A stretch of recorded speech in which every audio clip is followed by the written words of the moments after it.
Start करते हैं। पहला क्वेश्चन है आज का। आज दिनांक है 23 अप्रैल 2026 और one liner quiz. Question number 1, Haridatt Sharma राज्य के किस शासक के दरबार में कवि था? हरिदत्त शर्मा सुदर्शन शाह के दरबार में। वेरी गुड, सुदर्शन शाह के दरबार में कवि था हरिदत्त शर्मा सुदर्शन शाह के दरबार में था। लेकिन अगर हम मेधाकर शर्मा की बात करेंगे तो वो किसके दरबार में था? रामायण प्रदीप का लेखक मेधाकर शर्मा, रामायण प्रदीप का लेखक मेधाकर शर्मा प्रदीप शाह के दरबार में था। सिंपल सी बात है, मेधाकर शर्मा प्रदीप शाह के दरबार में था। प्रदीप शाह का जो उत्तराधिकारी हुआ उसका नाम था उपेंद्र शाह। ठीक है, वो उसका अन्य नाम भी था, मौला राम ने उसे प्रीतम शाह कहा है। वो दिवाली के दिन मर गया था। ठीक है, तो प्रदीप शाह के शासनकाल का वर्णन किया है मेधाकर शर्मा ने। रामायण प्रदीप नाम से रचना लिखी है। और हरिदत्त शर्मा ने किसके दरबार में है? हरिदत्त शर्मा सुदर्शन शाह के दरबार में है। सुदर्शनोदय काव्य की रचना जिसमें सुदर्शन शाह के प्रशासन के बारे में विवरण मिलता है वो लिखी है हरिदत्त शर्मा ने, सुदर्शनोदय काव्य। हरिदत्त शर्मा ने धर्मवल्ली और सभा भूषण नामक संस्कृत नाटकों की रचना भी की है। धर्मवल्ली और सभा भूषण ये हरिदत्त शर्मा है। हरिदत्त शर्मा सुदर्शन शाह के दरबार में थे। सुदर्शन शाह बड़ा ही मतलब कला को संरक्षित करने वाला राजा माना जाता है टिहरी प्रशासन के अंतर्गत। दाता ज्ञाता सूरमा की संज्ञा भी दी गई है उसे, दाता ज्ञाता सूरमा। हालांकि उसके मौला राम के साथ संबंध अच्छे नहीं रहे। मौला राम उसे पसंद नहीं करता था क्योंकि उतना ज्यादा उसको प्रेज नहीं किया सुदर्शन शाह ने। लेकिन उसके शिष्यों को जैसे चैतु हो गए, माणकू हो गया, उसको संरक्षण दिया। चैतु माणकू चित्रकार रहे हैं राज्य के अंदर। आएंगे क्वेश्चंस। मौला राम ने सुदर्शन शाह से उचित सम्मान न मिलने पर उनकी निंदा की और सुदर्शन दर्शन कविता में लिखी जिसमें राजा को सूम कृपण और खसिया नृप कहा है। सुदर्शन दर्शन एक कविता किसने लिखी? मौला राम ने। सुदर्शन दर्शन नाम की कविता लिखी मौला राम ने। और मौला राम चित्रकार हुए हैं, सुनार उनका पेशा था। मौला राम ने मनमत पंथ चलाया था। मौला राम के पूर्वज हुए हैं मंगत राम।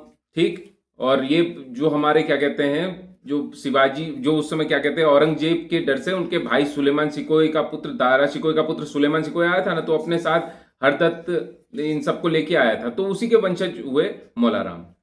और प्रारंभिक पेशा इनका सुनार वैसे थे ये, लेकिन चित्रकारी बाद में बहुत प्रसिद्ध हुई। पहाड़ी चित्रकला जिसका उद्गम ही कांगड़ा चित्र शैली से हुआ है, उस पहाड़ी चित्रकला शैली में पारंगत हुए मौला राम आर्ट गैलरी श्रीनगर में है। और बैरिस्टर मुकुंदी लाल के बारे में कई बार हम चर्चा कर चुके हैं। उन्होंने दुनिया के सामने मौला राम के चित्रों को रखा था। तो मौला राम ने सुदर्शन शाह से उचित सम्मान न मिलने पर उनकी निंदा की और सुदर्शन दर्शन काव्य में उनके राजा के प्रति कहा कि वो सूम कृपण और खसिया नृप है। ये उपाधियां दी उसने। सुदर्शन शाह स्वयं ही रचनाएं किया करता था। सुदर्शन शाह सूरत नाम से कविताएं लिखता था। सूरत नाम से कविताएं लिखा करता था। ब्रज भाषा की रचनाएं लिखा करता था। अक्सर ही ब्रज भाषा में रचनाएं लिखा करता था। एक इसका बहुत ही प्रसिद्ध रचना है सभासार ग्रंथ। किसने लिखा? सुदर्शन शाह ने लिखा सभासार ग्रंथ। 7 खंडों में है ये और ब्रज भाषा में है।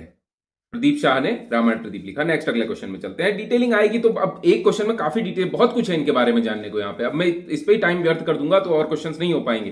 पीछे चल रहे वैसे ही हम। क्वेश्चन नंबर 2 नेक्स्ट, नासिक किस फल के उत्पादन के लिए फेमस है? नासिक अंगूर के लिए फेमस है। बहुत बढ़िया, सरल है ये क्वेश्चन, लेकिन टॉफी नहीं मिल पाएगी। नेक्स्ट अगला क्वेश्चन है, राज्य में मछली नामक आभूषण किस अंग में पहना जाता है? ये बताओ। कान में। बहुत बढ़िया। मछली नामक आभूषण कहाँ पहना जाता है? कान में पहना जाता है। मछली नामक आभूषण पहना जाता है कान में। कान के कुछ इंपॉर्टेंट राज्य के अंतर्गत ये हमारे लोक आभूषण इन्हें कह लो। जैसे हमने गोखले किया था, हाथों में पहनने वाला, बाह में पहनने वाला गोखले कहलाता है। ऐसे कान में पहनने वाला मछली। ठीक है, इयर रिंग्स में भी, अब नाक में तो मछली इयर रिंग्स बनाएंगे तो उसमें मछली अच्छी दिखेगी ना।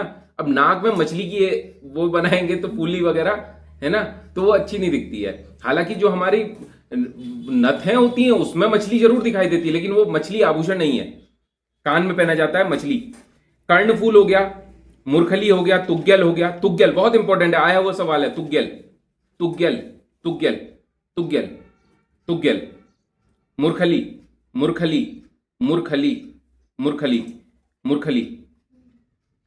झुक झुपी।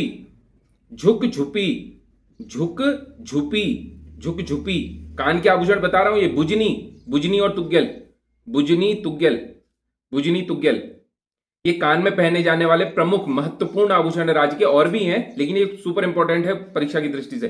कर्णफूल, मुरखली, तुग्गल, झुकझुपी, बुजनी। नेक्स्ट अगला क्वेश्चन है, देवसारी जल विद्युत परियोजना, देवसारी जल विद्युत परियोजना किस नदी से संबंधित है राज्य में, उत्तराखंड में? पिंडर नदी, वेरी गुड, पिंडर नदी से संबंधित है देवसारी जल विद्युत परियोजना। पिंडर किसकी सहायक नदी है? पिंडारी ग्लेशियर से निकलती है, अलकनंदा की सहायक नदी है, ठीक है। पिंडर, कर्णप्रयाग में पिंडर नदी अलकनंदा से मिल जाती है, समझ रहे हो। राज्य की सबसे लंबी नदी अगर हम कहेंगे तो काली नदी, 252 किलोमीटर लंबाई है उसकी। दूसरी सबसे लंबी नदी कहेंगे तो 205 किलोमीटर, जिसकी कौन सी है? भागीरथी नदी। और तीसरी उसके बाद सबसे लंबी नदी है अलकनंदा नदी, 196 किलोमीटर लंबी है ये अलकनंदा नदी। अलकनंदा नदी का उद्गम सतोपंथ हिमनद से होता है और पिंडारी का उद्गम होता है पिंडारी ग्लेशियर से, पिंडर नदी का। नेक्स्ट अगला क्वेश्चन है, मसूरी स्थित लाल बहादुर शास्त्री प्रशासनिक अकादमी की स्थापना कब हुई? लाल बहादुर शास्त्री प्रशासनिक अकादमी, लाल बहादुर शास्त्री प्रशासनिक अकादमी 1959 में। देखिए यूपीएससी का कॉन्सेप्ट जो है ना, यूपीएससी जिसके तहत आईपीएस, आईएफएस और आईएएस ये पद होते हैं, ठीक है, प्रशासनिक सेवा के पद हैं ये राष्ट्र के अंदर सबसे बड़े। तो इन पदों के सृजन के लिए यूपीएससी का गठन किया गया 1935 के एक्ट के तहत। 1935 के एक्ट के तहत इन्हीं की ट्रेनिंग होती है। भारत शासन अधिनियम 1935 के तहत यूपीएससी का भी गठन हुआ है, संघ लोक सेवा आयोग। तो उसी के ट्रेनिंग का इंस्टीट्यूट जो है वो है मसूरी में, और 1959 में ये बना था। 1972 में 1972 में क्या हुआ, इसका नाम लाल बहादुर शास्त्री के नाम पे कर दिया गया, लाल बहादुर शास्त्री के नाम पे कर दिया गया। 1975-78, 1975 से 78 के बीच में यहां पर गंगा, कावेरी और नर्मदा, गंगा, कावेरी और नर्मदा नाम के छात्रावासों का निर्माण हुआ। गंगा, कावेरी, नर्मदा। सिंपल सा सवाल पूछा जा सकता है, गंगा, कावेरी और नर्मदा राज्य के किस एक संस्थान से संबद्ध छात्रावास हैं? तो बड़ा संस्थान है, इसीलिए इंपॉर्टेंट है, राष्ट्रव्यापी संस्थान है क्योंकि।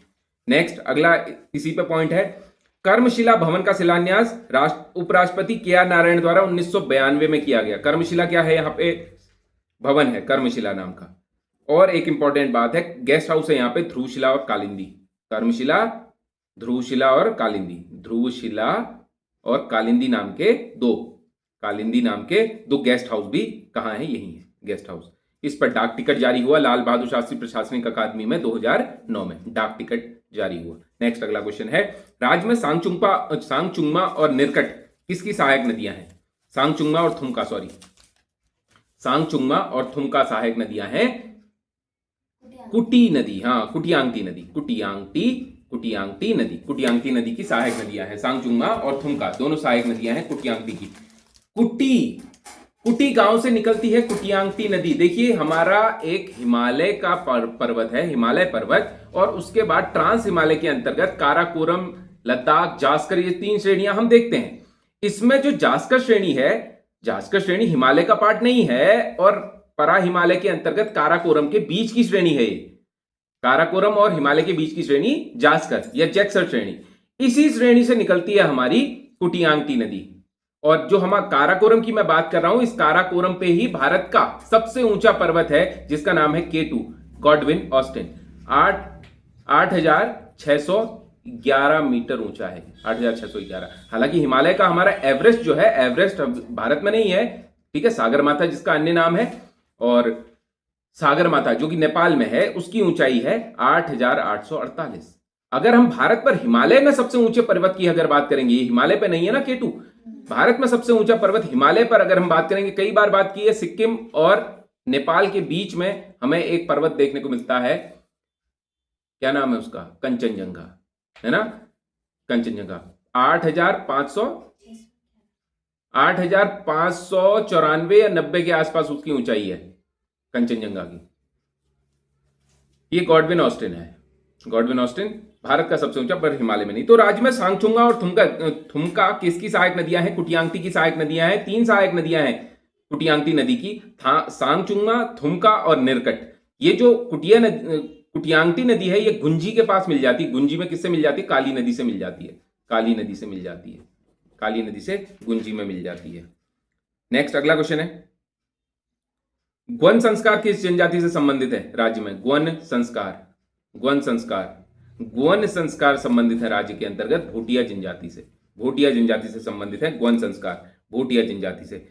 देखिए रंग संस्कृति के अंतर्गत हमने चौदास, व्यास, दारमा इन घाटियों की बात की थी। ये अपनी किस संस्कृति के लिए फेमस है? रंग संस्कृति के लिए फेमस है। इसी रंग संस्कृति में दाह संस्कार के लिए कुछ प्रमुख विधियां हैं जिसको ये गवन संस्कार कहते हैं। ठीक है, रंग संस्कृति में जनजाति में दाह संस्कार के बाद किया जाने वाला अत्यंत महत्वपूर्ण संस्कार है गवन संस्कार, भोटिया जनजाति से संबंधित है। कुछ प्रथाएं हैं, इनकी अलग अलग टाइप की प्रथाएं हैं भोटिया जनजाति में, पूछी जा सकती है, इंपॉर्टेंट है एग्जाम पर्सपेक्टिव से। जैसे धुआं कर प्रथा किस जनजाति से संबंधित से आ जाएगा? धुआं कर प्रथा ये भोटिया जनजाति से संबंधित है। धुआं कर प्रथा, धुआं कर प्रथा में क्या करते हैं? ये धुआं लगा के व्यापार करते हैं। धुआं लगा के व्यापार करने की प्रथा, धुआं कर प्रथा किस जनजाति में प्रचलित है? भोटिया जनजाति में प्रचलित है। कुंडाखार प्रथा, कुंडाखार प्रथा, कुंडाखार प्रथा, कुंडाखार प्रथा, जैसे हम गीता पे हाथ रख के कसम खाते हैं, ये धार्मिक अपने धार्मिक ग्रंथों को सर पे रख के कसम खाते हैं, उसे कहते हैं कुंडाखार प्रथा। कुंडाखार प्रथा, धुआं कर प्रथा। इसके अलावा भूमो, भूमो, भूमो, भूमो और झुमसो, झुमसो, झुमसो, झुमसो। झुमसो से तो वैसे क्लियर हो रहा है कि ये भोटिया जनजाति से ही संबंधित होगा ये शब्द। तो भोटिया जनजाति की प्रथाएं हैं भूमो, झुमसो, कुंडाखार और धुआंखार। नेक्स्ट अगला, ढोल को किस वर्ष राजकीय वाद्य घोषित किया गया? ढोल को किस वर्ष राजकीय वाद्य घोषित किया गया? 2015 में ढोल को राजकीय वाद्य घोषित किया। इसके लिए राज्य के अंतर्गत एक समिति बनाई गई, भंडारी समिति। ढोल संग्रहालय की अगर हम बात करेंगे तो चमोली में स्थित है। ढोल प्रशिक्षण केंद्र कहां स्थित है राज्य के अंतर्गत? ये गैरसैंण चमोली में ही स्थित है ढोल प्रशिक्षण केंद्र। नागपुरिया बोली में ढोल सागर एक बहुत प्रसिद्ध रचना है। ढोल सागर अभी बात करूंगा, थोड़ी देर में आएगा ये क्वेश्चन। तो ढोल सागर किस भाषा में है? ढोल जैसे हमारा सारेगामा पा होता है, हारमोनियम बजाते हैं तो वो एक भाषा है। तो इसी तरह ढोल को बजाने की भाषा क्या है? नागपुरिया बोली में होती है। नागपुरिया बोली, नागपुरिया, ठीक है, नागपुरिया याद रखना ढोल के लिए। ढोल सागर किस भाषा में? नागपुरिया भाषा में। नेक्स्ट,